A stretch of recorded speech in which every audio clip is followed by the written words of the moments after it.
دیکھو، جب انسان کسی کسی کے ہاں جاب کر رہا ہوتا ہے نا، تو وہ کیا یہ کہتا ہے کہ میں 10 دنوں سے جاب کر رہا ہوں یار، سیلری نہیں مل رہی، میں 25 دن سے جاب کر رہا ہوں یار، سیلری نہیں مل رہی، میں 28 دن سے جاب کر رہا ہوں یار، سیلری نہیں مل رہی، حالانکہ مجھے ضرورت بھی ہے، سیلری ملے گی تو میں اپنی ضروریات کو پورا بھی کر سکوں گا؟ نہیں، سیلری کا خیال اس کے دل میں آتا ہی نہیں ہے، کیونکہ وہ جانتا ہے، اسے کنفرم ہوا ہوتا ہے کہ مجھے 30 ڈیز کمپلیٹ کرنے کے بعد سیلری ملے گی۔ لیکن عبادات میں ہم ایسا نہیں کرتے۔ اول تو ہم عبادات کرتے نہیں ہیں اللہ کی، اور جب ہم عبادت کرتے ہیں تو پھر ہم ریوارڈز کی طرف زیادہ دھیان دیتے ہیں۔ کیا نماز پڑھ رہا ہوں، سکون کیوں نہیں مل رہا؟ یار اللہ کی نافرمانی بھی نہیں کر رہا، اللہ کی فرما برداری بھی کر رہا ہوں، پھر بھی میرے کام کیوں نہیں ہو رہے؟ یار سب کچھ ٹھیک تو چل رہا ہے، اللہ کی کوئی بات ایسی نہیں ہے جو میں نہ مانوں، اس کے باوجود اللہ میری خواہشوں کو پورا کیوں نہیں کر رہے؟ یعنی یہ سارے ریوارڈز کی طرف انسان کا دھیان چلا جاتا ہے، اور آئی تھنک کہ یہ ایک جلد بازی ہوتی ہے جو انسان اپنے رب کی طرف لگا لیتا ہے۔ جب آپ کو پتا ہے کہ آپ نے 30 ڈیز کے بعد ہی آپ کو ریوارڈ ملے گا، آپ کی جو محنت ہوتی ہے، جو جاب ہوتی ہے جس کے لیے آپ محنت کر رہے ہو، تو اس سے پہلے آپ جتنے بھی واویلے مچا لو، آپ کو سیلری اپنے ٹائم پہ ملے گی۔ تو دیکھو، اللہ رب العزت کی طرف سے ایک ٹائم سیٹ ہے آپ کے لیے سکون کا۔ اور مجھے یہ بتاؤ کہ دنیا میں جو آپ کو ملتا ہے سکون، کیا آپ اسے سکون کہتے ہیں؟ کیا آپ اسے سکون سمجھتے ہیں؟ نو۔ یہ دنیا کی زندگی میں جو دولتیں آپ کو میسر ہے اللہ رب العزت کی طرف سے، کیا ان دولتوں کو آپ دولت کہہ سکتے ہیں؟ نو۔ اس دنیا میں جو گھر ہے آپ کا، کیا اس گھر کو آپ اپنا حقیقی گھر کہہ سکتے ہیں؟ نہیں کہیں گے آپ کبھی بھی۔ جو گاڑی آپ کے پاس موجود ہے، ریوارڈ ہے نا اللہ کی طرف سے، کیا اس گاڑی کو آپ ہمیشہ کی سواری کہہ سکتے ہیں؟ نہیں۔ تو یاد رکھنا، یہ اللہ رب العزت جو ہے نا، وہ اپنے بندوں کے ساتھ بہت زیادہ لائل ہے، بہت زیادہ سنسیئر ہے۔ بندے ڈنڈیاں مارتے ہیں اللہ کے تعلق میں، لیکن اللہ رب العزت کبھی بھی ایسی روش اختیار نہیں کرتے کہ جو بندہ اسے راضی کر رہا ہو اور وہ راضی نہ ہو، یا جو بندہ اللہ کی عبادت کر رہا ہو اللہ رب العزت اسے کوئی ریوارڈ نہ دے۔ دیتے ہیں، بہت زیادہ دیتے ہیں، لیکن اللہ اپنے بندے کو ایسا ریوارڈ دینا چاہتے ہیں کہ جو ہمیشہ ہمیشہ کا ہو۔ وہ ریوارڈ کہلانے کے لائق نہیں ہوتا۔ لیٹ سپوز میں آپ کو اپنی گاڑی کی چابی دیتا ہوں اور کہتا ہوں کہ یار یہ تمہاری ہو گئی، اور 1 مہینے بعد آپ کو پتا ہے کہ میں نے آپ سے واپس لے لینی ہے، تو کیا آپ اس گاڑی کے آنے پر خوشی محسوس کریں گے؟ نو۔ آپ کہیں گے یار یہ میری ہے ہی نہیں، 1 مہینے بعد علی بھائی آئیں گے مجھ سے لے لیں گے۔ تو اس کو تو آپ کبھی بھی نہیں کہیں گے کہ مجھے گاڑی مل گئی۔ البتہ اگر میں آپ کو کہتا ہوں کہ یار یہ چابی پکڑو، میری طرف سے تمہیں گفٹ ہے، اور یہ تمہاری ہو گئی، تمہاری ملکیت ہے، تو آپ خوش ہوں گے، اور آپ مطمئن ہو جائیں گے، آپ کے ڈاؤٹس کلیئر ہو جائیں گے، آپ کا فیئر کلیئر ہو جائے گا، کیونکہ اب آپ کو یہ جو گاڑی ملی ہے یہ ہمیشہ ہمیشہ کے لیے ملی ہے۔ تو میری جان، تم دنیا میں سکون حاصل کر کے کتنا فائدہ اٹھاؤ گے اپنے سکون سے؟ دنیا میں جو تم اللہ سے دعائیں مانگتے ہو، اگر اللہ تمہاری دعائیں دنیا میں قبول کر دے، تو مجھے بتاؤ ان نعمتوں سے تم کتنا فائدہ اٹھا سکتے ہو زیادہ سے زیادہ؟ 10 سال، 20 سال، 25 سال، 30 سال، 70 سال، 100 سال، اس کے بعد جب تمہاری زندگی اینڈ ہو جائے گی، تو وہ ساری نعمتیں، تمہاری وہ ساری دعائیں جو اللہ رب العزت نے اس دنیا میں پوری کر دی ہیں، وہ یہاں رہ جائیں گی، تم ایک بھی چیز اپنے ساتھ نہیں لے کر جا سکو گے۔ اگر اللہ تمہیں سکون دے دے تو تمہارا سکون بھی ختم ہو جائے گا دنیا میں۔ اگر اللہ رب العزت تمہاری لاکھ خواہشیں کمپلیٹ کر دیں اس دنیا میں، تب بھی تم اس دنیا سے خالی ہاتھ جاؤ گے۔ تو ٹیمپریری چیزوں پر اپنا مائنڈ سیٹ لگا کر کیا فائدہ؟ تم یہ سوچا کرو کہ یار ٹھیک ہے، اوکے، اگر اللہ کی رضا کے لیے میری کوششیں جاری ہیں نا، اور بدلے میں مجھے کچھ بھی نہیں مل رہا، میں راضی ہوں اپنے رب کے فیصلے پر، مجھے نہیں چاہیے کچھ، مجھے میرے رب کی رضا چاہیے۔ کیا میں اللہ کی عبادت اس لیے کروں کہ اللہ خوش ہو کر مجھے ساری چیزیں دے دے؟ کیا میں اللہ کو راضی کرنے کے لیے اس لیے اللہ کو پکاروں کہ اللہ مجھ سے راضی ہو جائے اور میری دنیا کی زندگی ویل سیٹلڈ ہو کر گزر جائے؟ نہیں یار، ہم نے یہ لالچ پن اختیار ہی نہیں کرنا۔ ہم نے تو اللہ رب العزت سے بڑی لالچ لینی ہے۔ اللہ میں اس لیے عبادت کر رہا ہوں کہ مجھے جنت مل جائے، اللہ میں اس لیے عبادت کر رہا ہوں کہ مجھ سے تو راضی ہو جائے، میں اس لیے عبادت کر رہا ہوں، میں اس لیے نفس کے خلاف چل رہا ہوں کہ مجھ سے میرا کریٹر راضی ہو جائے۔ That's it. اللہ تو مجھے کچھ دے نہ دے یہ آپ کا فیصلہ ہے، میں مانگوں گا آپ سے کیونکہ میں کمزور ہوں، میں پکاروں گا تجھے مسائل میں، پریشانیوں میں، کرٹیکل کنڈیشن میں، لیکن اللہ فیصلے آپ کے ہوں گے۔ چاہے تو آپ مجھے ان کرٹیکل سچویشن سے نکال دیں، مشکلات سے نکال دیں، یا تو انہی مشکلات میں رکھ، لیکن اللہ مجھے یہ ساری چیزوں پر صبر آ جائے گا. لیکن اگر تو مجھ سے ناراض ہو جائے یا میں تجھ سے دور ہو جاؤں یا میرے کسی عمل سے تو مجھ سے دور ہو جائے یا تو مجھ سے ناراض ہو جائے, اللہ یہ میں برداشت نہیں کر سکتا. باقی دنیا کی زندگی کے بارے میں تو یہ کہا گیا ہے کہ کتابوں میں آتا ہے کہ اگر ایک انسان کے پاس کھانے کو کچھ نہ ہو, پہننے کو کچھ نہ ہو, رہنے کو گھر نہ ہو, چلنے کو ٹانگیں نہ ہو, دیکھنے کو آنکھیں نہ ہو, سننے کو کان نہ ہو, کمانے کو ہاتھ نہ ہو, کچھ بھی نہ ہو, نہ اس کا کوئی خاندان, نہ اس کا کوئی حسب, نہ اس کا کوئی نسب, نہ اس کو کوئی جانتا ہو, یہاں تک کہ جب بارشیں ہو تو یہ اپنے جسم کو بھیگنے سے بھی نہ بچا پا رہا ہو, ایسی کرٹیکل کنڈیشن, ایسی ٹف سچویشن میں بھی اگر ایک انسان کی زندگی گزر رہی ہے اس دنیا میں, لیکن اس کے دل میں ایمان ہے اور اس کی کوشش یہ ہے کہ مجھ سے میرا اللہ راضی ہو جائے, اور وہ مر جاتا ہے اسی حالت میں, اسی کوشش میں, تو مرنے کے بعد وہ ایک ایسی کامیابی کو پائے گا کہ جو ہمیشہ ہمیشہ کی کامیابی ہوگی.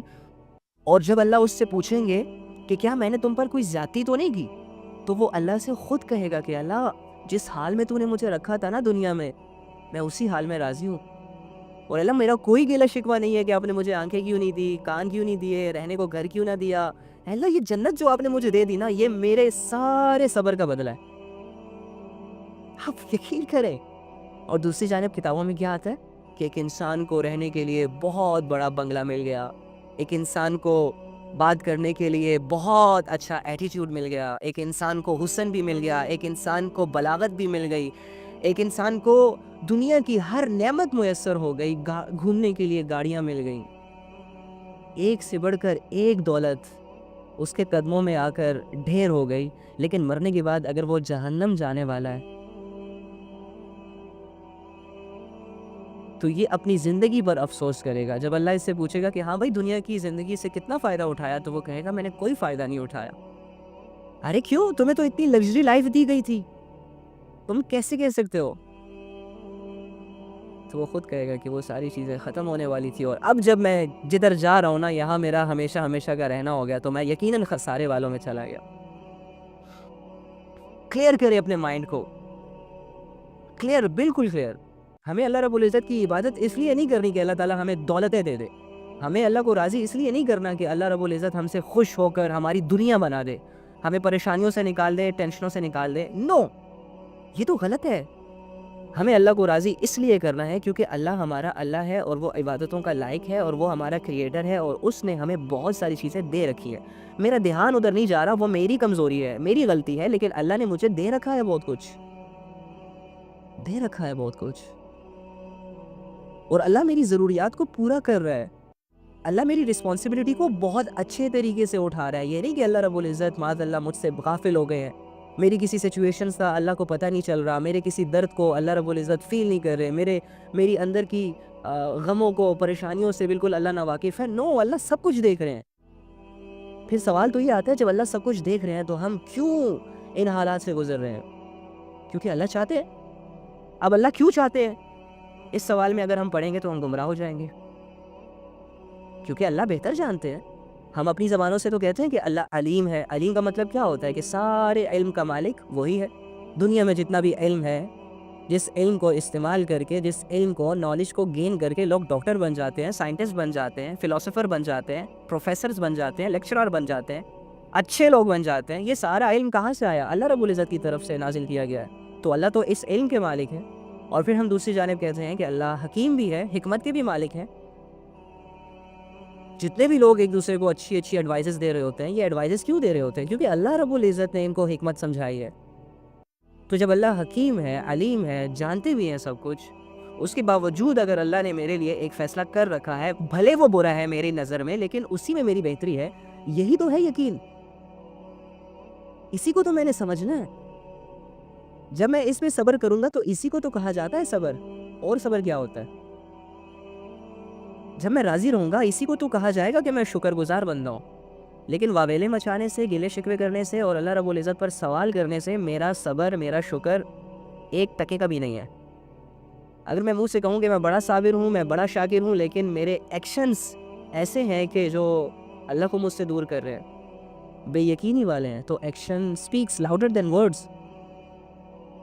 ہمیں یہ بات سمجھنی ہوگی, ہمیں اللہ کے فیصلوں پر خوش رہنا ہوگا, ہمیں اپنی زندگی میں موجود گنے شکووں کو ایک ایک کر کے نکالنا ہوگا, اور اس بات کی گواہی دینی ہوگی زبان سے بھی اور دل سے بھی کہ اے اللہ رضیت باللہ ربا وبالاسلام دینا وبمحمد رسول النبی، اللہ میں راضی ہوں یہ ماننے پر کہ تو میرا رب ہے، بھلے میں پریشان ہوں، بھلے میرے دل کے 100 ٹکڑے ہو چکے ہیں، بھلے مجھے لوئل لوگ نصیب نہیں ہیں، بھلے لوگ مجھے دھکے دے دے کر دھتکار رہے ہیں، لیکن اللہ میں راضی ہوں کہ تو میرا رب ہے۔ اسلام پر اس لیے چل رہا ہوں کہ اللہ اسلام پر چلنا مشکل بھی ہے، آئی نو دیٹ، اسلام کو فالو کرنا مشکل بھی ہے، اسلام کے اصولوں پر اپنی زندگی لانا مشکل بھی ہے، سم ٹائمز دل نہیں کرے گا، سم ٹائمز نفس سے لڑائی ہوگی، سم ٹائمز شیطان سے لڑائی ہوگی، سم ٹائمز خاندان سے لڑائی ہوگی، سم ٹائمز اپنے آپ سے لڑائی ہوگی، لیکن اللہ میں راضی ہوں کہ اسلام میرا مذہب ہے۔ تو راضی رہنے کا مطلب کیا ہے کہ اللہ میں کروں گا وہی، چاہے کنڈیشنز یا ٹرمز کچھ بھی ہوں جو اسلام نے مجھے کہا ہے، میں خوش ہوں، میں سیڈ ہوں، ڈزنٹ میٹر، کرنا وہی ہے جو اسلام نے کہا ہے۔ یہ ہوتا ہے اللہ کے فیصلوں پر راضی ہونا۔ وہی تو کہہ رہا ہوں کہ ہمیں سمجھایا نہیں گیا، ہمیں چھوٹے چھوٹے مسئلوں سے ڈرایا گیا، ہمیں چھوٹی چھوٹی پریشانیوں کو پرابلمز بنا کر پیش کیا گیا۔ یہ مسئلے وہ مسئلے ہی نہیں ہیں جن سے ہم پریشان ہو جائیں، یہ پرابلم جن کو ہم پرابلم سمجھتے ہیں، ٹرسٹ می آئی سویئر یہ پرابلمز نہیں ہیں۔ اصل پرابلمز تو ہمیں پتہ ہی نہیں ہے کہ پرابلمز کیسے کہتے کسے ہیں، اصل پریشانی تو ہم نے ابھی دیکھی نہیں ہے کہ پریشانیاں ہوتی کیا ہیں۔ یہ چھوٹی موٹی پریشانیاں، یہ چھوٹے چھوٹے سٹریس، یہ چھوٹے چھوٹے سم ٹائمز انزائٹی ہو جانا، سم ٹائم ڈپریشن میں چلے جانا، نو، ان کی تو اتنی اوقات ہی نہیں ہے، ویلیو ہی نہیں ہے کہ ان کی وجہ سے ہم آنسو بہائیں۔ Try big things. آپ لوگ بہت بڑی اچیومنٹ کو اچیو کرنے آئے ہیں، اگر ان چھوٹے چھوٹے مسئلوں سے ہار گئے تو آپ بڑے بڑے مسئلوں کو کیسے فیس کریں گے؟ سب سے بڑے مسئلے تو آنے والے ہیں، ابھی سب سے بڑے مسئلے تو ابھی قیامت کے دن ہم فیس کریں گے، محشر کے دن فیس کریں گے۔ یہ کیا مسئلے ہیں دنیا کے مسئلے جو 2-3 دن کے ہوتے ہیں، سالو ہو جاتے ہیں؟ یہ کیا برے لوگ ہیں جو 2-4 دن کے لیے ہمارے سامنے آتے ہیں اور تھوڑا بہت نقصان کر کے چلے جاتے ہیں؟ نو، یہ کوئی نقصان نہیں ہے۔ نقصان اسے کہتے ہیں جو ہماری اپنی ملکیت ہوتی ہے، اور اس میں سے اگر کوئی ہمیں نقصان دیتا ہے تو ہم یہ کہتے ہیں کہ یار ہمیں بہت بڑا لاس ہو گیا، ہمیں بہت بڑا نقصان ہو گیا، ہمیں بہت ڈیمیج ملا۔ یار آپ اس دنیا میں جب کچھ لے کر ہی نہیں آئے تو اگر آپ سے کوئی چھین رہا ہے تو آپ کا ہے ہی نہیں، تو آپ ہرٹ کیوں ہو رہے ہیں؟ آپ پریشان کیوں ہو رہے ہیں؟ آپ سیڈ کیوں ہو رہے ہیں؟ سٹریس میں کیوں جا رہے ہیں جب ایک چیز آپ کی ہے ہی نہیں؟ جب یہ زندگی آپ کی نہیں ہے تو اس زندگی میں جیسی ہی سچویشنز آپ کو مل رہی ہیں اس سے پریشان ہونا یہ تو ایک بے وقوفی ہے اور کچھ بھی نہیں ہے۔ اصل مسئلے تو آخرت کے مسئلے ہیں جو آپ خود اپنے ہاتھوں سے کریٹ کر رہے ہیں اپنے لیے۔ آپ لوگوں سے گلے شکوے کر رہے ہیں کہ لوگوں نے یہ کیا، لوگوں نے وہ کیا، اس نے میرے ساتھ ایسے کیا، اس نے میرے ساتھ ایسے کیا۔ آپ کا گلہ شکوہ بنتا ہی نہیں ہے اس دنیا میں۔ اگر آپ اس دنیا میں کوئی گلہ شکوہ کر رہے ہیں تو آپ بہت بڑے بے وقوف ہیں۔ اصل گلہ شکوہ تو آپ کو خود سے کرنا چاہیے تھا کہ یار میں اس دنیا میں مسلمان پیدا ہو گیا، میرے سامنے اسلام کھول کر آ گیا، میرے سامنے اللہ کے احکامات، تعلیمات، ساری چیزیں اوپن ہو گئی، اس کے باوجود میں اپنے آنے والے دن کے لیے، اپنے آنے والی سچویشنز کے لیے، اپنے آنے والی زندگی کے لیے کچھ نہیں کر رہا۔ بلیم کرو خود کو، اب کوسو اب خود کو کہ کیوں نہیں کر رہے تم؟ پرابلمز بنا رہے ہو تم اپنی آخرت میں اپنے لیے، یہاں پر تو کسی کا دھیان نہیں جاتا، کسی کا دھیان نہیں جاتا یہاں پر۔ لوگوں سے گلے شکوے، لوگوں نے یہ کیا، لوگوں نے وہ کیا، اس نے ایسا کر دیا، اس نے ویسا کر دیا، یہ لوئل ہے، یہ ان لوئل ہے، یہ فلاں ہے، یہ فلاں ہے۔ چھوڑو یار، سٹاپ اٹ، اپنا ٹائم مت ویسٹ کرو، اپنے آپ پہ دھیان دو کہ تم اپنے لیے کیا کر رہے ہو۔ اگر اللہ رب العزت آج تمہیں موت دے کر اپنے سامنے کھڑا کرے اور تم سے پوچھے میرے بندے بتا تو نے زندگی کہاں گزاری، تو تمہارے پاس کیا آنسر ہوگا؟ صرف خاموشی کے علاوہ خاموش کھڑے رہ جاؤ گے، کچھ نہیں بول پاؤ گے۔ تو تمہیں لوگوں کی پڑی ہے، تم اپنے ساتھ لائل نہیں ہو، تم اپنے ساتھ سنسیئر نہیں ہو، تم اپنے لیے اچھے فیصلے نہیں کر رہے اور تمہیں لوگوں سے گلے شکوے ہیں، اور لوگوں کی وجہ سے تم اپنی زندگی کو کوس رہے ہو، اپنی زندگی کو صحیح طریقے سے انجوائے نہیں کر رہے اور اپنے لیے صحیح فیصلے نہیں کر رہے، اور یہ سوچتے ہو کہ میں ڈپریشن میں ہوں، یہ سوچتے ہو کہ مجھے بڑے مسئلے ہیں اور سروائیو نہیں ہو رہا، فلاں نہیں ہو رہا، فلاں نہیں ہو رہا۔ بردر، یہ سب تمہارا اپنا کیا دھرا ہے، یہ سب تمہاری اپنی کمی کوتاہیاں ہیں۔ تم کسی اور کو بلیم نہیں کر سکتے جب تک کہ تم خود کو بلیم نہ کرو۔ تمہارے پاس رائٹس نہیں ہے کسی اور کو بلیم کرنے کے۔ لوگ آئیں گے تمہیں ہرٹ کریں گے، اٹل فیصلہ ہے۔ جب نبیوں کو ہرٹ کیا جا سکتا ہے تو تم کس کھیت کی مولی ہو؟ تمہیں لوگ ہرٹ نہیں کریں گے۔ جب نبیوں کو آزمایا جا سکتا ہے تو تم کون ہو؟ جس نے بھی کلمہ توحید کی آواز کو بلند کیا اس پر آزمائشیں آئیں تو تم پر نہیں آئیں گی. پھر تو کلمے والی زندگی تو پھر تمہارے لیے نہیں ہے بھائی. اگر تم اتنی چھوٹی چھوٹی پرابلم سے پریشان ہو جاتے ہو, اگر تمہیں چھوٹے چھوٹے مسئلے سروائیو نہیں کرنے دے رہے, تو پھر یہ کلمے والی زندگی آپ کے لیے نہیں ہے. کلمے والی زندگی تو بہت بڑے لوگوں کے لیے ہے. کلمے والی زندگی تو ایمان والوں کے لیے. کلمے والی زندگی, کلمے پر ثابت قدم رہنا تو مرد مجاہد کا کام ہے. اپنے آپ کو ایویں آپ لوگوں نے اتنا ویک سمجھا ہوا ہے. اپنے آپ کو پتہ نہیں کہاں لے کر جا رہے ہو. کیا مقصد ہے آپ لوگوں کا آپ کی زندگی کا؟ میری زندگی کا, مجھے جہاں تک پتہ چلا ہے, میری زندگی کا ایک ہی مقصد ہے, اور وہ کیا ہے؟ جس نے مجھے پیدا کیا میری مرضی کے بغیر, میری مرضی شامل ہی نہیں تھی کہ میں پیدا ہو جاؤں, مجھے کیوں پیدا کیا گیا یار؟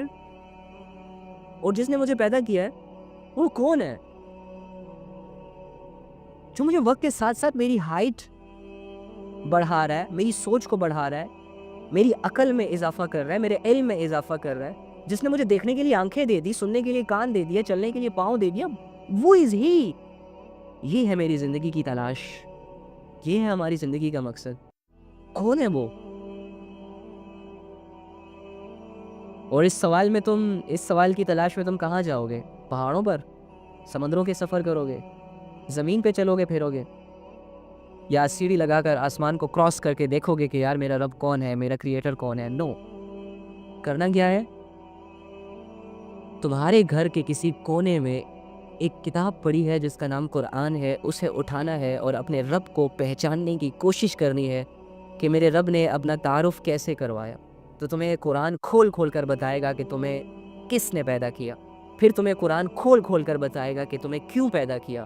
پھر تمہیں قرآن کھول کھول کر بتائے گا کہ تم پر کون کون سی سچویشنز آنے والی ہے. پھر تمہیں قرآن کھول کھول کر یہ بتائے گا کہ تم نے کرنا کیا ہے, تمہارا ٹاسک کیا ہے, تمہارا مشن کیا ہے, تمہارا ویژن کیا ہے. تم اپنے لیے خود فیصلے نہیں کر سکتے, تم اپنے لیے خود کچھ ڈیسائیڈ نہیں کر سکتے. اگر خود اپنے لیے کچھ کرو گے تو وہ گمراہی ہوگی, اس پہ تم ذلت, نقصان ہی نقصان اٹھاؤ گے. ہاں, اگر تم اپنے کریٹر کے مطابق اپنی زندگی گزارو گے تو یاد رکھنا وہ ایسا علیم ہے, وہ ایسا حکیم ہے, اور وہ ایسا سہارا دینے والا ہے کہ وہ کسی کو بے سہارا ہونے نہیں دیتا. وہ ایسی ذات ہے کہ ایک پکار پر 70 مرتبہ لبیک کہتا ہے, اور وہ ایسی ذات ہے کہ جب کسی مظلوم پر ظلم ہوتا ہے تو اس کی دعاؤں کو سنتا ہے. اور ہم پر ظلم ہو رہا ہے, ہم پہ ظلم ہو رہا ہے, بہت بڑا ظلم ہو رہا ہے. سب سے بڑا ظلم تو یہ ہے کہ جس نے ہمیں پیدا کیا ہے, لوگ ہمیں اس کی عبادت نہیں کرنے دے رہے, معاشرہ ہمیں اس سے دور رکھنا چاہ رہا ہے, شیطان ہمیں اس کو سمجھنے نہیں دے رہا. یہی تو ہم پر سب سے بڑا ظلم ہو رہا ہے, تو ہم مظلوم ہیں. لیکن اگر اس ظلم کو ہم فیل بھی تو کریں نا, تب جا کے مظلوم کہلائیں گے. ہم نے تو ظلم اسے کہا ہے کہ اگر کوئی ہمیں تھپڑ مار دے اور ہم اس سے بدلہ نہ لے پائے تو ہم کہتے ہیں کہ ہم مظلوم ہیں. اگر ہماری کوئی ماؤں بیٹیوں کی عزتوں کو نیلام کر دے تو ہم یہ کہتے ہیں کہ ہم پر ظلم ہوا.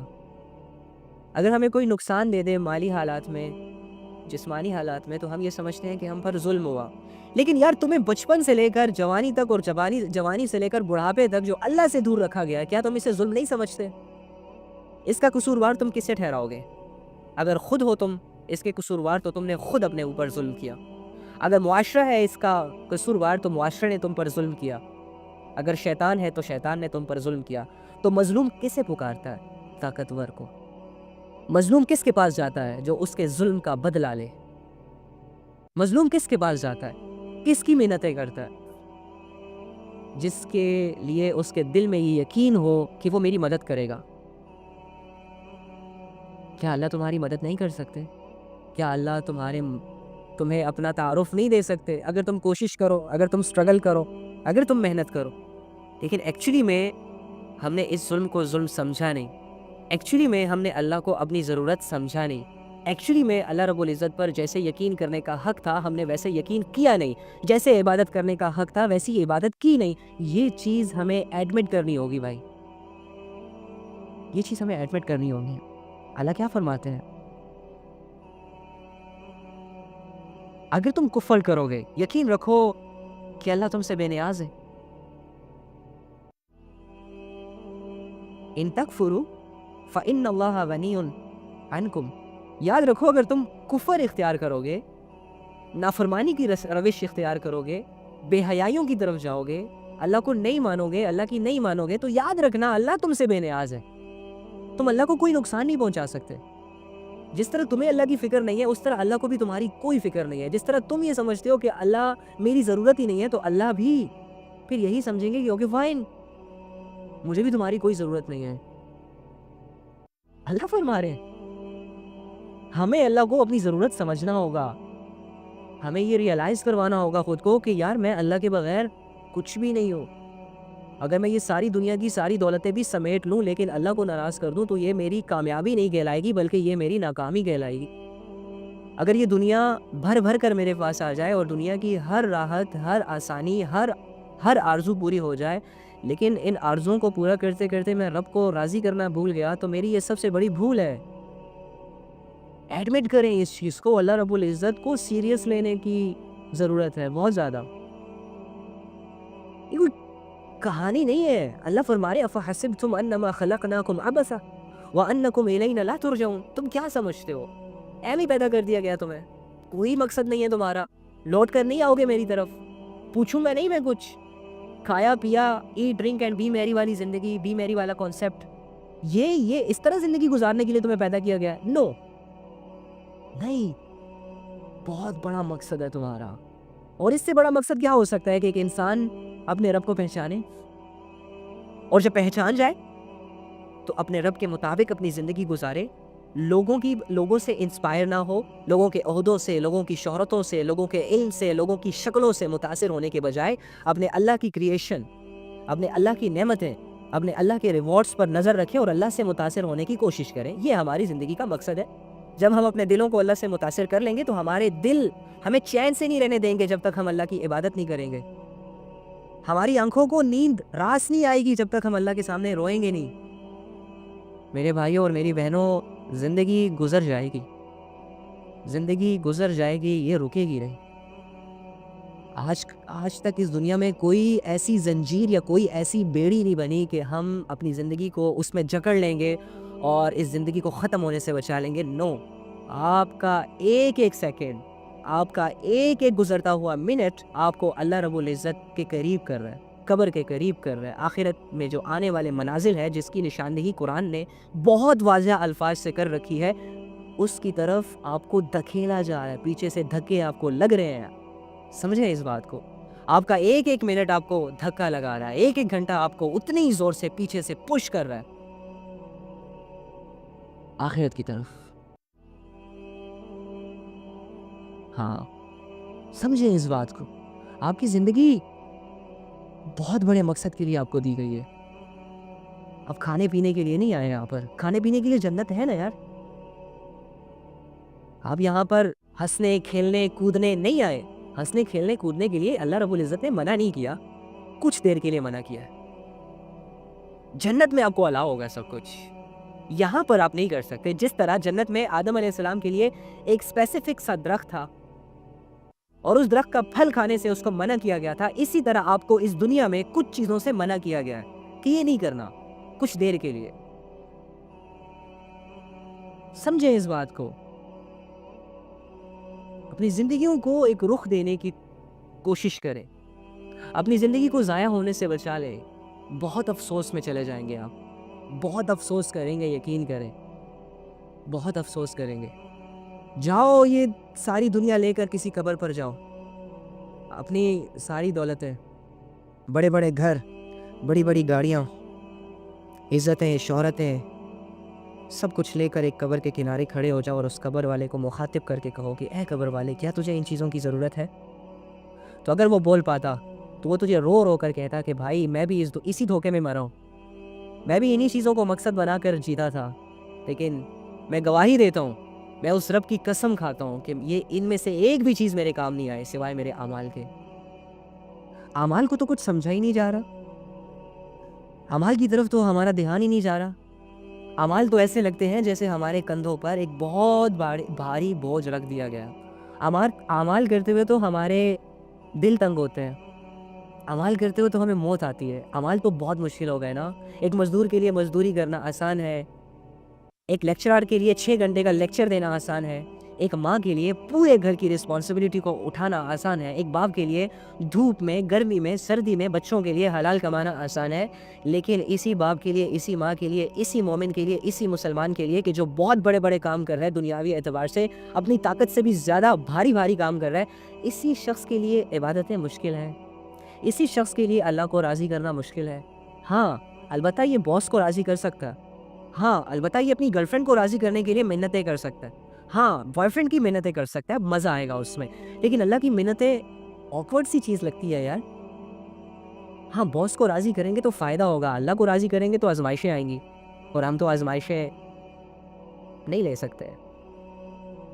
بھئی اللہ کا اٹل فیصلہ ہے, اگر تم اللہ کی محبت میں اپنے آپ کو لاؤ گے نا, آزمائشیں تو آئیں گی, پریشانیوں کو تو فیس کرنا ہی ہوگا, چاہے تمہارا دل چاہے یا نہ چاہے. بڑی پریشانی آئے, چھوٹی پریشانی آئے, وہ اللہ کی طرف سے آئیں گی, لیکن آئیں گی ضرور, بچ نہیں سکتے تم.